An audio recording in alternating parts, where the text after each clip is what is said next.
पहिलं चिंबन हलकं भीतीने भरलेलं पण प्रेमाने आंबोललेलं. तिचे ओठ मऊ आणि गरम होते. ती थरथरली. मी तिच्या गालावर हात फिरवला. चुंबन संपलं तेव्हा ती लाजून खाली बघत म्हणाली, हे बरोबर नाही. नमस्कार मित्रांनो, माझे नाव रमेश आहे. मी सोलापूर जिल्ह्यातील एका छोट्याशा खेड्यात राहतो. माझे वय 32 वर्षे आहे. मी शेती करतो, बैलगाय सांभाळतो, घर सांभाळतो. 2 वर्षापूर्वी माझी बायको वारली. त्यानंतर आयुष्य एकटं झालं. दिवसभर शेतात काम करतो, रात्री घरी एकटा असतो. कधी कधी रात्री झोप येत नाही, मनात एक रिकामपणा जाणवतो. पण काय करणार, आयुष्य चालत राहिलं पाहिजे. त्या वर्षी पावसाळा चांगला आला होता. ज्वारीची लागवड केली, उत्तम वाढले. कापणी जवळ आली तेव्हा मजुराची कमतरता जाणू लागली. गावातल्या एजंटला फोन केला, 2-3 बायका पाठव. कामाला ज्वारीत तण काढायचे. दुसऱ्या दिवशी सकाळी 9:30 वाजता ती आली. मी दारात उभा होतो. ती चालता येताना दिसली. उंची बऱ्याचपैकी, सावळा रंग, मोठे डोळे, डोक्यावर रुमाल बांधलेला होता. घागरा आणि ब्लाऊज घातला होता. कामासाठी सोयीचा हातात छोटीशी पिशवी आणि पाण्याची बाटली. चेहरा थकलेला दिसत होता, पण तरी एक वेगळीच ओढ होती तिच्यात. नमस्कार भाऊ, कामाला आले, ती हळू आवाजात म्हणाली. नजर खाली, नाव काय तुझं? मी विचारलं. सावित्री. ती म्हणाली, चल शेतात नेतो तुला. मी पुढे निघालो. ती मागे मागे येत होती. रस्त्यात काही बोललो नाही, फक्त तिच्या पावलांचा आवाज आणि माझ्या मनातले विचार. रमेश, तुझ्या वयात अशा बायकांना बघायची. ती मजूर आहे, गरिबांची आहे. शेतात पोचले. ज्वारीचे रोपे आता गुडघ्या एवढी उंच झालेली होती, हिरवीगार, सुंदर. मी तिला काम समजावून सांगितलं. इथे काम समजावून सांगितलं. इथे तण काढायचं, खुरपी घे, हळूहळू कर. रोज सकाळी 9 ते सायंकाळी 5 जेवण येथे आणायचं. काय मी हे इथे घ्या. भाऊ, घरी कोण नाही, ती म्हणाली आवाजात एक उदासपणा होता. मी तिला खुरपी दिली. ती लगेच कामाला लागली. मी थोड्या अंतरावर उभा राहून बघत होतो. ती वाकून काम करत होती. घामाने तिचा चेहरा चमकत होता. ब्लाऊज थोडा ओला झाला. कमरेचं वळण, हाताने हालचाल, केसाची झुंझुल. मी स्वतः आवरत होतो. स्वतःला ती आवरत होती. काय बघतोस रे? तिच्या हालचाली बघायला तू उभा राहिलास का? पण डोळे तिच्याकडे जात होते. दुपार आली. मी तिला पाणी आणून दिले. तिने घेतलं. धन्यवाद भाऊ, भूक लागली असेल, जेव, मी म्हणालो. तिने आपली पिशवी उघडली. भाकरी, कांदा, मिरची. मी माझं जेवण घेतलं. आम्ही दोघं ज्वारीच्या सावलीत बसलो. थोडं बोललो की लोक आहेत घरी. मी विचारलं, 2 मुलं, आईबाप, नवरा मुंबईला गेलाय. 2 वर्ष झाले पैसे पाठवत नाही म्हणून कामाला आले. ती हळूच म्हणाली. डोळे खाली आले. मला तिची दया आली. कष्ट तर सगळ्यांना आहे. सावित्री तिचे मन डोलावले. ती त्या क्षणी तिच्या डोळ्यात एक वेगळीच ओढ जाणवली. मी मनात म्हणालो, ही फक्त मजूर नाही, ही एक स्त्री आहे, एकटी. कंटाळून दुपारपर्यंत ती काम करत होती. मीही जवळच काम करत होतो. कधी कधी आमच्यात हात जवळ येत. एकदा तिचा हात माझ्या हाताला लागला. मी एकदम खसकन हात काढून घेतला. मी काही बोललो नाही, पण त्या स्पर्शाने माझ्या अंगात एक जिवाचा झटका गेला. सायंकाळी सकाळी 5 वाजता ती थकून काम संपून उभी राहिली. घामाने पूर्ण भिजली होती. मी पैसे मोजून दिले. उद्या येशील ना? हो भाऊ, येईन. पण ती हसली. पहिल्यांदाच घरी हसू पाहिलं. त्या हास्यात काहीतरी होतं. मी तिला रस्त्यापर्यंत सोडायला गेलो. ती निघून गेली तेव्हा मी शेतातच उभा राहिलो. सूर्य मावळत होता. ज्वारीचे पान हलत होते. मनात एक विचित्र भावना निर्माण झाल्या. रात्री घरी आलो, जेवलो, पलंगावर पडलो. झोप येईना. सावित्रीचा चेहरा, त्याचा थकलेला आवाज, तिच्या कामाने भिजलेले तो ब्लाऊज, तिच्या डोळ्यात दुःखद सगळं वारंवार आठवत होतं. मी स्वतःला म्हणालो, रमेश, हे काय चाललंय? तू तुझ्यासारखी एकटी आहे, तिच्यावर अन्याय करू नकोस. पण मन ऐकत नव्हतं. दुसऱ्या दिवशी उत्साहात होती. मी उठलो, पाणी प्यायलो, खिडकीत उभा राहिलो. बाहेरचं चांदणं पडलं होतं. मनात विचार येत होता, कदाचित ही भेट आयुष्य बदलणारी ठरेल. दुसऱ्या दिवशी सकाळी सावित्री वेळेवर आली. मी तिला पाहताच मनात खाली तिची ऊब जाणवली. आलीस का? मी विचारलं. हो भाऊ, रोज येईन, ती हसून म्हणाली. आज तिचा चेहरा थोडा खुश दिसत होता. डोक्यावरचा रुमाल, नीट बांधलेला साडीचा घागरा स्वच्छ. आम्ही शेतात गेलो. ज्वारीची रोपे आणखी उंच झाली होती. ती कामाला लागली. मीही जवळच काम करत होतो. आता फक्त आम्ही दोघेच होतो. इतर मजूर दुसरीकडे गेले होते. तिच्या हालचाली बघताना माझं लक्ष विचलित होत होतं. वागताना तिची कंबर, हात उंचवताना ब्लाऊजचा आकार, घामाने चमकणारा गळा मी स्वतःला खूप आवडत होतो. रमेश, तुझं मन कसं विचित्र झालंय. ती गरिबाची आहे. तिच्याशी काय खेळायचं. दुपार झाली. मी तिला बोलावलं. सावित्री, बस, ये जेवायला.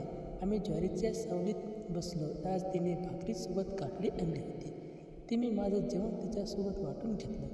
भाऊ, तुम्ही एकटेच राहता. तिने अचानक विचारलं. निवड लावली. हो बायको 2 वर्षापूर्वी गेली. मुलं नाही आहेत, आई बापही नाही आहेत. एकटा. तिने क्षणभर खाली बघितलं.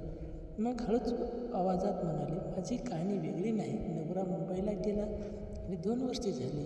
पहिले वर्ष पैसे पाठवायचा, मग बंद झालं. आता फोनही उचलत नाही. 2 मुलं शाळेत जातात. आईबाप म्हातारे कसं चालवायचे म्हणून कामाला आले.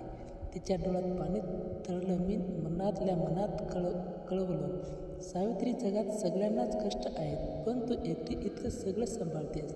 खूप छान आहे. तिने माझ्याकडे पाहिलं. त्या नजरेत कृतज्ञता होती. तुम्ही चांगले आहात भाऊ. इतर लोक मजुराची जळदी कदर करत नाही. दिवसातून आमचं बोलणं वाढत गेलं. रोज नवीन गोष्टी समजत होत्या.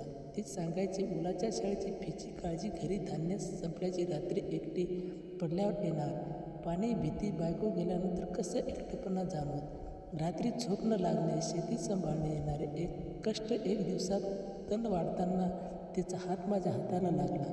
ती एकदम हात काढून घेतला आणि लाजले. सॉरी भाऊ. काही नाही, मी हसत म्हणालो. पण त्या स्पर्शाने माझ्या अंगात एक वेगळी चूक पसरली. रात्री घरी आल्यावर तो स्पर्श वारंवार आठवत होता. मी स्वतःला म्हणत होतो, ही ओढ कशासाठी. तू एकटा पुरुष आहेस, ती एकटी स्त्री आहे. पण तरी दिवस जात होते. आता ती येताना मला हसून नमस्कार रमेश भाऊ म्हणायची, नावाने बोलायची. मी तिला चांगलं जेवण द्यायचो. कधी दही, कधी आमटी. ती म्हणायची, इतकं चांगलं जेवण कधी खाल्लंच नव्हतं. एक दुपार खूप उकाडा होता. मी म्हणालो, सावित्री, थोडं विश्रांती घे. बस इथे. आम्ही एका मोठ्या झाडाखाली बसलो. तिच्या कामाने भिजलेले तो ब्लाऊज, ओले केस, थकलेले पण सुंदर डोळे. मी तिच्याकडे एकटक बघत राहिलो.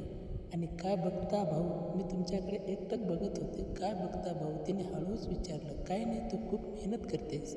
मी म्हणालो. तिने हसून मान खाली घातली. तुम्ही बघता तेव्हा मला थोडंसं वेगळंच वाटतं. माझं हृदय जोरात धडधडतं. कसं वेगळं माहीत नाही. सुरक्षित वाटतं. जणू कुणीतरी आहे ज्यांना माझी काळजी वाटते. त्या दिवशी संध्याकाळची जाणीवपूर्वी मी तिला थोडं जास्त पैसे दिले. मुलासाठी घेऊन जा. तिने घेतले आणि डोळ्यात पाणी आणून म्हणाले, तुम्ही फक्त मालक नाहीत, माणूस आहात. रमेश भाऊ, रात्री मी पलंगावर पडलो. तिचा चेहरा, तिचा आवाज, तिचा नजर, सगळं मन भरून आलं. मी विचार करत होतो, आकर्षण फक्त शरीराचं आहे की मनाचा. ती मला आवडते नका, की फक्त एकटेपणामुळे मी प्रत्येक दिवसाबरोबर आमच्यातलं अंतर कमी होत चाललं. ज्वारी काढत होतो आणि आमच्यात ओळीचं बंधही हळूहळू घट्ट होत होतं. मी स्वतःला रोखत होतो, पण मन तिच्याकडे ओढ घेत होतं. दिवस उलटत चालले होते. ज्वारी आता कमरेएवढी उंच झाली होती. हिरवीगार पान वाऱ्यात हालताना खूप सुंदर दिसत होते.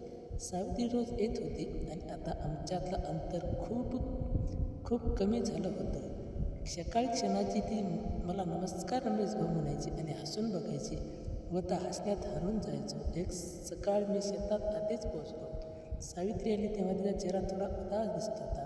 मी विचारलं, काय झालं, काही समस्या आहे का. तिने दीर्घ उत्साह टाकले आणि खरी आई आजारी आहे. औषधासाठी पैसे लागतात. मुलांच्या शाळेची फीही बाकी आहे. कधी कधी वाटतंय सगळं सोडून कुठेतरी दूर पळून जावं. मी तिच्या जवळ गेलो. सावित्री, एकटीच सगळं उचलू नकोस. जे काही असेल ते मी मदत करेन. तिने माझ्याकडे पाहिलं. डोळ्यात पाणी होतं. तुम्ही एवढी काळजी घेताना. मी फक्त एक मजूर आहे. तू फक्त मजूर नाहीस. मी हळू हसत म्हणालो. तू एक स्त्री आहेस, एक चांगली, मेहनती आणि सुंदर स्त्री. तुझ्या गालावर लालीच चढली. ती खाली बघून म्हणाली आणि हसली. त्या दिवशी आम्ही जवळजवळ काम केलं. कधी कधी आमचे हात आटायसोबत भिडायचं. आता ती हात काढून घेत नव्हते. उलट थोडा वेळ तसाच ठेवायचे. दुपारचा उकाडा खूप होता. मी म्हणालो, चल झाडाखाली बसू, थोडा आराम करू. आम्ही ज्वारीच्या कडेला एका मोठ्या पिंपळाच्या झाडाखाली बसलो. तिच्या कपाळावर घामाचे थेंब चमकत होते. मी माझा रुमाल तिला दिला. तिने घाम घेतला आणि पुसला. रमेश भाऊ, मला तुमच्यासोबत बसल्यावर खूप बरं वाटतं. ती हळू म्हणाली. घरी सगळे फक्त कष्ट आणि समस्या सांगतात. तुमच्याशी बोलताना मन मोकळं होतं. हृदय जोरजोरात धडकणं होतं. मी तिच्या हातावर हात ठेवला. त्यावेळी तिने हात काढला नाही. तिने माझ्या हातात हळूच बोट फिरवले. त्या स्पर्शाने माझ्या अंगात विजेचा झटका गेला. सावित्री, मी तुझ्याशिवाय राहू शकत नाही. असं वाटतंय मी कबूल केलं. रात्री तुझा विचार येतो. काम करताना तू दिसतेस. हे काय होते मला माहीत नाही. तिने डोळे मिटले. मला इथेच वाटतं, नवरा गेल्यानंतर मी कधी कोणाला जवळ केलंच नव्हतं. पण तुमच्याकडे बघितलं की मनात एक ओढ जाणवते, भीती वाटते. पण थांबू शकत नाही. क्षणभर आम्ही एकमेकाकडे बघत राहिलो. मग मी हळूच पुढे झुकलो. ते थोडे पुढे आले. आमचे ओठ हळूच भेटले. पहिलं चुंबन हलक्या भीतीने भरलेलं पण प्रेमाने उंबरले. तिचे ओठ मऊ आणि गरम होते. ती थरथरली. मी तिच्या गालावर हात फिरवला. चुंबन संपला तेव्हा ती लाजून खाली बसली आणि म्हणाली, हे बरोबर नाही रमेश. मी लग्न केलेली तुम्ही माहीत आहे.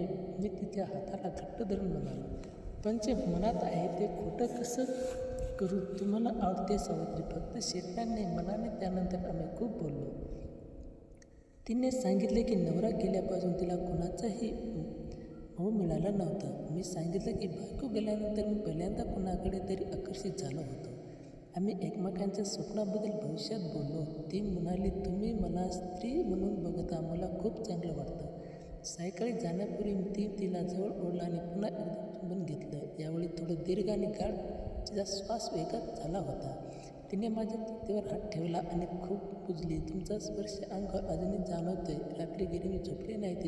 तिचा स्पर्श, तिचा शब्द सगळं वारंवार आठवत होतं. मनात एक संघर्षित चालला होता.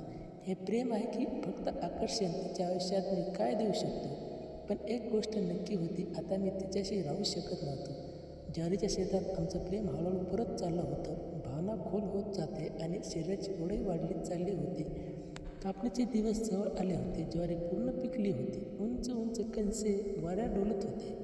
संध्याकाळी काम संपल्यावर मी सावित्रीला म्हणालो, आज घरी जाऊ नको, थोडं शेण उगून घेऊया. सगळं शांत आहे. तिने एक क्षणभर खाली बघितलं, मग हळू मान डोलावली. ठीक आहे, पण लवकर. आम्ही ज्वारीच्या मधमध गेलो. सूर्य मावळतीला होता. लाल नारंगी प्रकाश ज्वारीच्या पानावर पसरत होता. कोणालाही दिसणार नाही. मी तिच्या हाताला धरला आणि जवळ ओढलं. तिचा श्वास वेगवान झाला.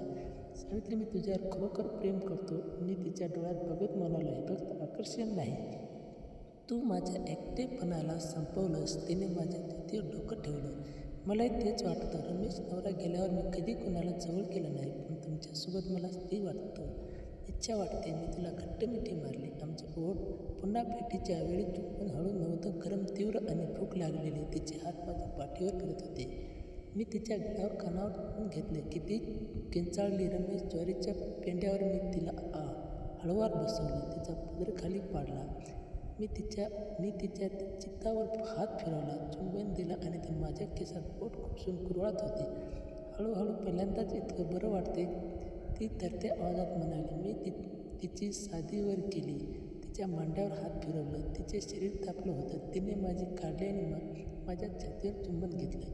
आमचे शरीर एकमेकावर गुंतले. मी तिच्यात हळूहळू शिरलो. ती मोठ्याने निश्वास टाकत होती. रमेश, माझा ऐसतो ज्वारीचं पान पसरत होता. आमच्या श्वासाचा आवाज मिसळत होता. आम्ही एक झालो. प्रेमाने भुकलेले भावनेने तिचे नख माझ्या पाठीवर खुपसत होते. मी तिच्या कमेला घट्ट धरत होतो. क्षणभर सगळं जग थांबल्यासारखं वाटलं. फक्त आम्ही दोघे आणि आमचं प्रेम. नंतर ती माझ्या कुशीत पडली. तिचा श्वास अजून वेगवान होता. मी तिच्या केसात हात फिरत होतो. सावित्री, तू आता माझी आहेस कायमची. तिने माझ्या छातीवर हात ठेवला आणि म्हणाली, हो, मी तुझीच आहे. माझी मुलं, घर काय करायचं, सगळं सांभाळू आपण. मी तिला आणि माझ्या मुलाला सांभाळेन. तू आता एकटी नाही आहेस, मी आहे तुझ्यासोबत. मी तिच्या कपाळावर चुंबन घेतलं. त्या रात्री आम्ही बराच वेळ तसेच पडून राहिलो. बोलत होतो. तिने आपलं भविष्य स्वप्न सांगितलं. मी माझ्या एकटेपणाचं दुःख सांगितलं. दोघेही रडलो आणि हसलो. प्रेम खोल झालं. त्यानंतर आम्ही अनेक दिवस असेच भेटत राहिलो. कधी शेतात, कधी माझ्या घरात. ज्वारी कापूस झाली, पण आमचं प्रेम कापलं नाही. मी तिच्या मुलांना शाळेत घ्यायला तिला आईबापासून काळजी घेतली. ती माझ्या घरी झाली. आजही जेव्हा आजवरच्या शेतात जातो तेव्हा त्या दिवशी आठवण येते. एकटा रमेश संपला. सावित्रीमुळे मी पूर्ण झालो. ही कथा संपली. नाही, अजून चालू आहे. मित्रांनो, मला आशा आहे की तुम्हाला आमची कथा आवडली असेल. तर तुम्हाला कथा आवडली असेल तर व्हिडिओला लाईक करा, चॅनलला सबस्क्राईब करा आणि आणि हे हो कृपया नोटिफिकेशन बेल अवश्य दाबा.